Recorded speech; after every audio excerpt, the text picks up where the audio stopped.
The Godfather. Probably one of the best loved films of all time, and pretty much universally acclaimed. It's also, yeah, I know, the hint is in the title, an incredibly male-centric film.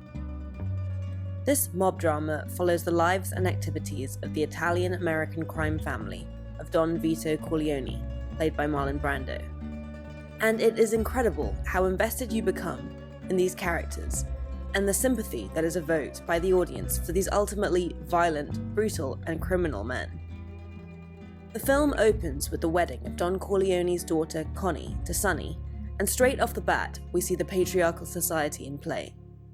While Don Corleone spends some of the wedding holding court in what is one of Marlon Brando's most memorable performances, the bride's mother and Don Corleone's wife is just an image, a nameless, one-dimensional stereotype of a smiling Italian mother.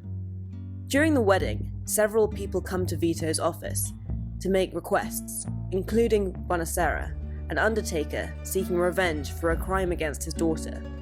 Here, women are seen as objects of men's honor rather than the focus directly, while men are seen as judicious and overseeing. In fact, in this famous opening scene, while we get a fabulous overview of all the key male characters, very few of the women are even introduced by name. Well, there's Michael's partner Kay, but famously her final act of part 1 is to be made a fool of and deceived. Perhaps even more telling, later in the film, while Michael has to lay low in Sicily for a while after shooting a cop, he meets the beautiful, non-English speaking Apollonia. They can't fully communicate, but that's no biggie, and naturally he falls desperately in love with her, and they get married. Yes, he's been in love with his American girlfriend Kay for ages, but, well, you know. When Apollonia gets blown up in a car bomb that was actually meant for her husband Michael, it's pretty sad, but not so sad that he doesn't ultimately just return to America and pick things up with Kay, who doesn't ask too many questions. Apollonia is a mere blip in the story, and Kay is taken along for the ride. Michael acts upon these women, and it is his story of transformation that is being told by these more passive female characters. Throughout the film, Don Vito Corleone is portrayed by Brando as fair, professional, and worthy of respect.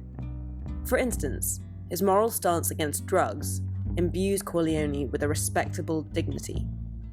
By contrast, the police are portrayed as stupid and corrupt, which only heightens Don Corleone's magnanimity.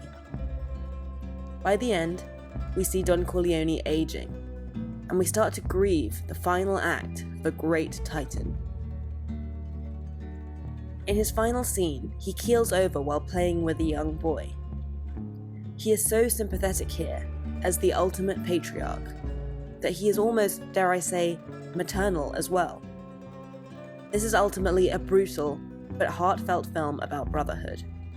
This world is certainly not particularly woke, but in this society, apathy towards women informs the importance of male bonds.